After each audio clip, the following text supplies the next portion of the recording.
Happy Valentine's Day. I just want to say, guys, I don't care. If you come at me that you don't like Valentine's Day, kick rocks. Welcome back to the podcast. P.A. DeLuca here, a.k.a. Pat. This is the Film Buff Podcast.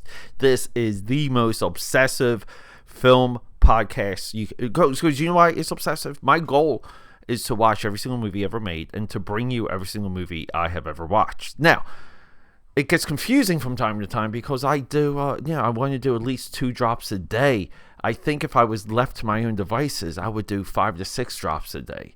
But we got to slow down because we got to do other things in life. But guys, Water for Elephants. I heard nothing but weird things about this movie for years.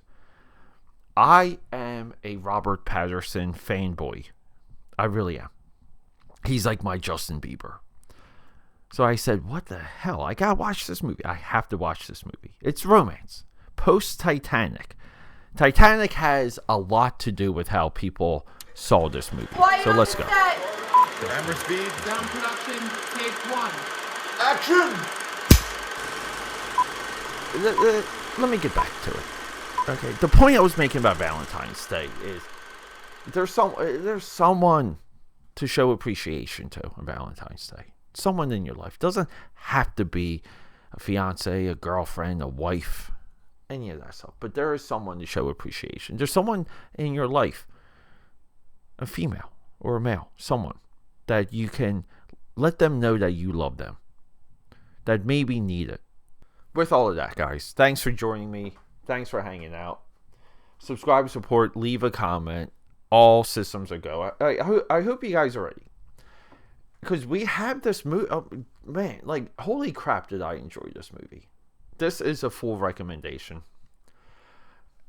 I want to talk about our cinematographer. This movie was on a budget of Water for Elephants, 2011. Robert Pattinson, Reese Witherspoon. Music by James Newton Howard. He is top 5, top 10. This movie was made $38 million, grossed $117 million. So it did pretty good. Reese Witherspoon, I kind of just off the cuff.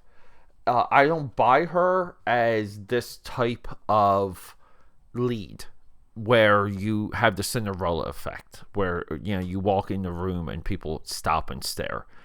We need someone with a Cinderella effect. We need someone like a Cameron Diaz, a Margot Robbie. We need a true babe. Reese Witherspoon is very talented. I don't want to take anything away from her. I just think she's, she doesn't quite hit in this movie. Like Naomi Watts would have been perfect for this movie. With all of that, this movie's directed by Francis Lawrence. The star of the production is Rodrigo Prieto. This is our cinematographer. We talk about cinematographers from time to time. He has done Amores Perros.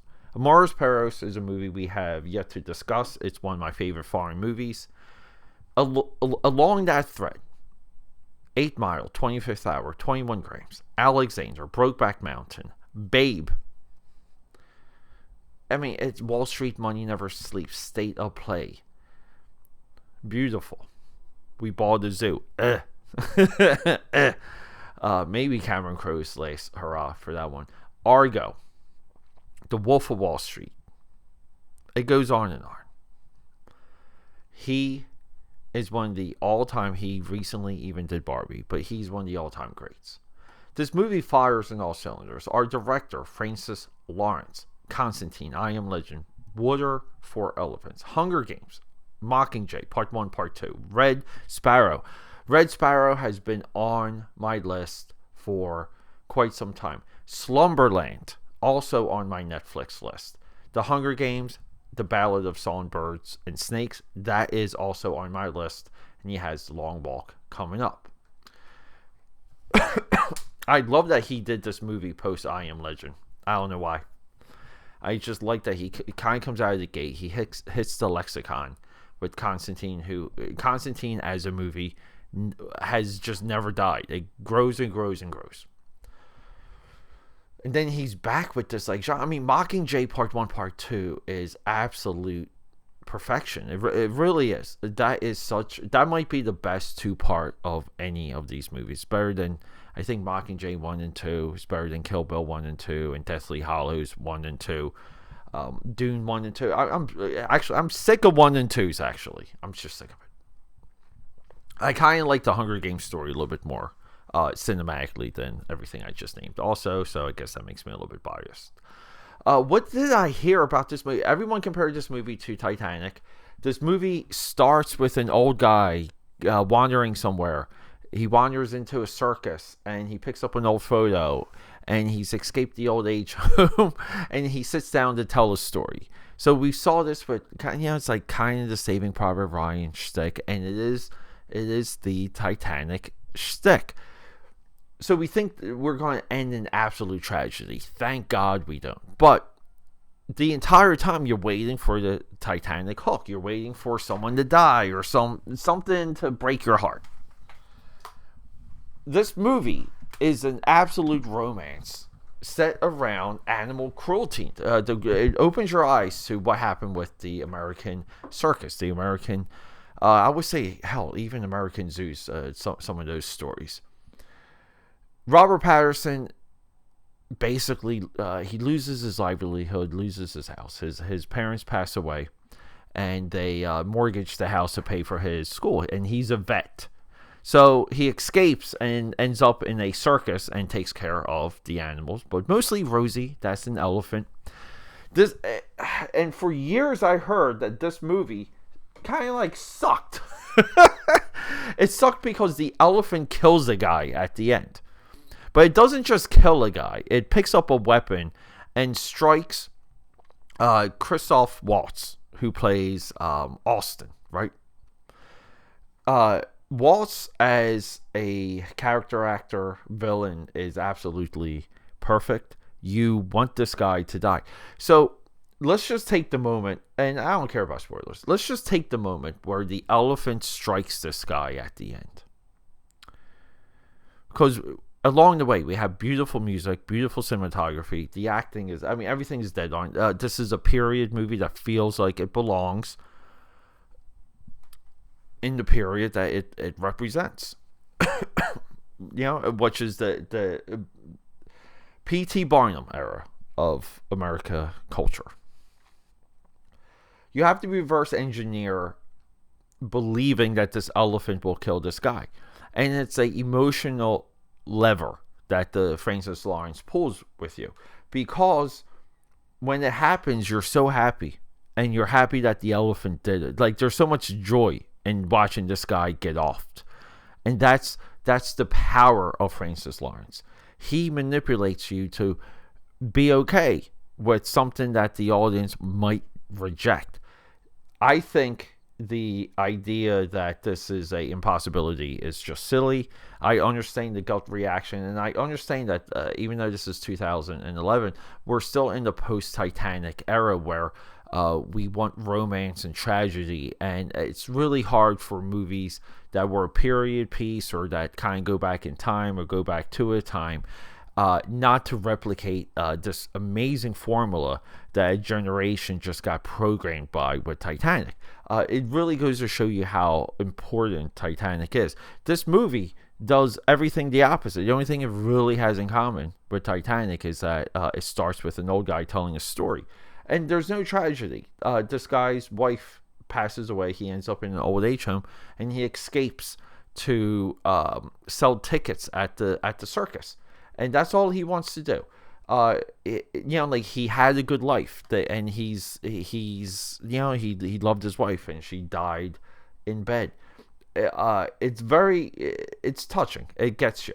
You hate Christoph Waltz. You really do, because you see him beat animals in this. He plays August. August is his name. You see him beat animals, and you want this guy to die. This movie's great. I would recommend this movie to anyone. I think anyone that is just on the fence of what romance is, and Robert Pattinson gets his ass beat a couple times in this movie. Robert Pattinson has a perfect face for blood and scrapes and scars and bruises. It does make him perfect to play Batman. He has like a makeup artist's dream to beat up. Like they like to show off their talents and their skills and the, like the new techniques with beating up faces. That's somewhat of the inside baseball talk when it comes to the makeup world. He looks really good. Now, my only problem, there's a little bit of a leap where him and the girl, they jump from the train and they find a hotel and they bang because they have to bang. But then they're they spend the night together and they're talking about what the escape what are the next moves, because we now escaped the evil circus and the evil circus guy and his bums, his jabronis come in, they kick down the door and they take everyone away. But from that scene, it kind of is like, it's like you're almost in this quadruple climax sequence for this movie, and you really don't want to say, like, this movie could have used a little bit more time between these climaxes, because they get kidnapped, she's with him already, he finds her within a couple minutes, everyone breaks the animals out, and then the other the evil ringmaster gets beaten to death by a elephant, and it's just like climax, like there's no wiggle room. That's my like, just on the narrative sense, that's my real criticism. But other than that, I will stomach believing Reese Witherspoon can have a Cinderella effect. But other than that, this movie's fantastic. I applaud the entire production. This movie should be on more lists when it comes to absolute romance, because you do want Pattinson and Reese Witherspoon to end up together. Like, you want them to go through, it's the Romeo and Juliet. You want them to fight adversity and win the day so they can bang forever. Okay, that's a wrap.